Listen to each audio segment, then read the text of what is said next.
Hola, buen día. El día de hoy vamos a estar hablando sobre estructura y propiedades de los materiales. Somos alumnos de la Universidad Tecnológica de Querétaro, del grupo PI 139.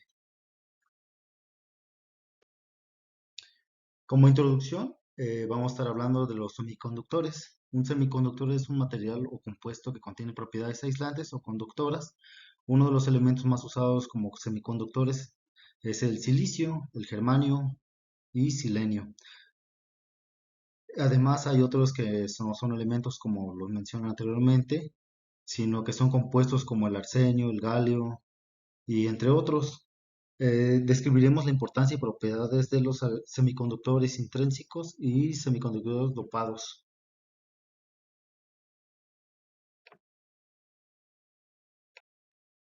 ¿Qué es un semiconductor extrínseco? Los semiconductores son materiales capaces de actuar como conductores eléctricos o como aislantes eléctricos, dependiendo de las condiciones físicas en las que se encuentren. Los semiconductores más comunes y empleados en la industria son el silicio, germanio, arsenio, azufre, oxígeno, selenio. Estos materiales permiten un proceso de dopaje, es decir, permiten que se incluyan en la configuración atómica algún tipo de impureza. Los semiconductores dopados el dopaje consiste en constituir algunos átomos de silicio por átomos de otros elementos. A estos últimos se le conoce como el nombre de impurezas. Dependiendo del tipo de impureza con el que se cuente o se dope al semiconductor, sería puro o sería intrínseco. Aparecen dos capas de semiconductor, el semiconductor tipo P y el semiconductor tipo N, que más adelante ahorita lo vamos a estar viendo. Los semiconductores intrínsecos eh, en su estado puro también pueden ser modificados. Por ejemplo, a temperatura ambiente se comportan como un aislante porque solo tienen pocos electrones libres y huecos debido a la energía térmica.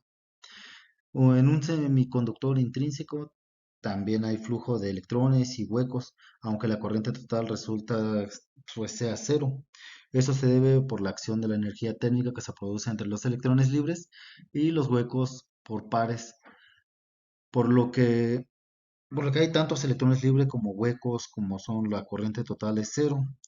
Intrínseco indica que un material semiconductor extremadamente puro contiene una cantidad insignificante de átomos de impureza. También pues a ver sobre el material semiconductor de tipo N y tipo P. El material semiconductor que contiene lagunas o cargas positivas es denominado material tipo P, que en este caso estamos viendo en la parte derecha, dice que hay un agujero, que es una parte donde no tiene participación de este componente, electrones compartidos, átomos de impureza, que sería el receptor, y los covalentes. Los materiales de tipo P se forman agregando al silicio elementos como boro, galio, indio, aluminio. Aunque existen poca diferencia en la composición química de los materiales de tipo N, perdón, y tipo P.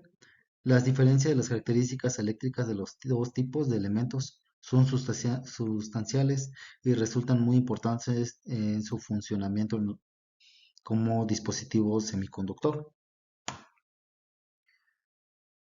También la estructura atómica de los semiconductores elementales que son el silicio y el germanio, pues su estructura del silicio y el germanio, el átomo del silicio contiene 14 electrones dispuestos de la siguiente forma: 2 electrones en la primera capa, 8 electrones en la segunda capa y 4 electrones en la tercera capa. También comúnmente se le conoce como capa externa.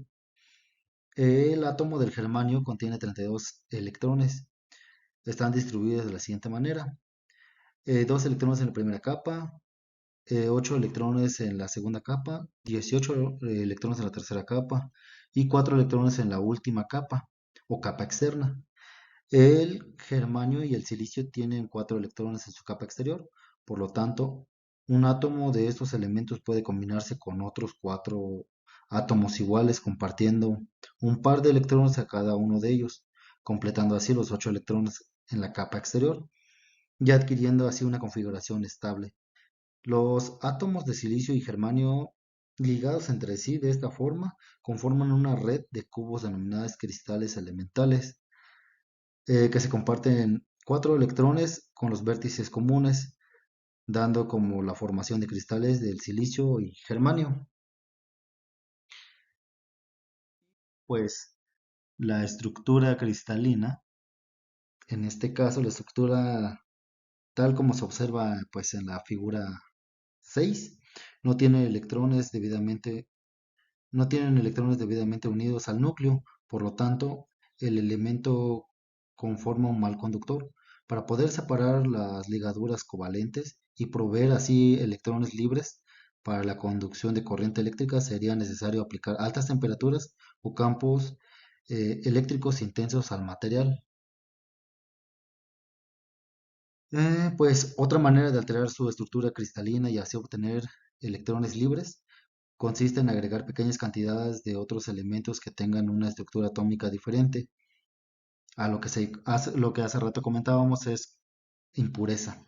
Mediante el agregado de las cantidades muy pequeñas de otros elementos llamados impurezas, es posible pues modificar y controlar las propiedades eléctricas básicas de los semiconductores. La relación entre impureza y el material semiconductor es el orden de una parte de 10 millones. Cuando se agrega el material semiconductor al elemento, llamado en impureza, los átomos de este elemento se incorporan a la estructura reticular del semiconductor, pasando una forma, pues, siendo parte de sí misma. Si el átomo de impureza contiene un electrón más la valencia en su capa exterior, 5 electrones, que el átomo semiconductor sería de 4 electrones, este electrón adicional no podría formar una ligadura covalente debido a que pues no encontraron a un electrón de valencia libre adyacente, que más adelante bueno, que lo estamos viendo en la figura pues 7. El electrón excedente es atraído debidamente que el núcleo del átomo y solo requiere una ligera extracción para separarse. En consecuencia, la presencia de tales electrones exceden, exceden y hace que el material sea un mejor conductor. Es decir, que su resistencia circular del corriente eléctrica disminuye. Pues también vamos a ver el caso uno de dopado de semiconductor. Impurezas de covalente 5, arsenio, antimonio, fósforo, entre otros. Tenemos un cristal de silicio dopado con átomos de valencia 5. Los átomos de valencia 5 tienen un electrón de más, así como una temperatura no muy elevada, temperatura ambiente, por ejemplo, el quinto electrón se hace electrón libre. Esto es porque como no pueden tener más de 8 electrones en la órbita, el átomo pentavalente suelta su electrón para que sea libre, como lo estamos observando en esta imagen. Eh, una vez que se lleve a cabo todo el proceso anterior, existe una superconductividad o la conductividad, que es un fenómeno eléctrico que poseen algunos de los materiales de forma intrínseca. Estos materiales conducen a la corriente eléctrica sin ofrecer resistencia o pérdida energética de algún tipo de ciertas condiciones, temperatura baja, presión alta, altas temperaturas, debido a la interacción entre los electrones que lo conforman. Entonces, pues podemos determinar que ya sea porque le agreguemos impurezas a un elemento, puede ser puede tener mayor conductividad o también lo puede someter a grandes cargas eléctricas para pues para que también sea un buen superconductor eléctrico, pero pues solamente los elementos que antes mencionamos. Sin más por el momento, pues sería todo. Muchas gracias.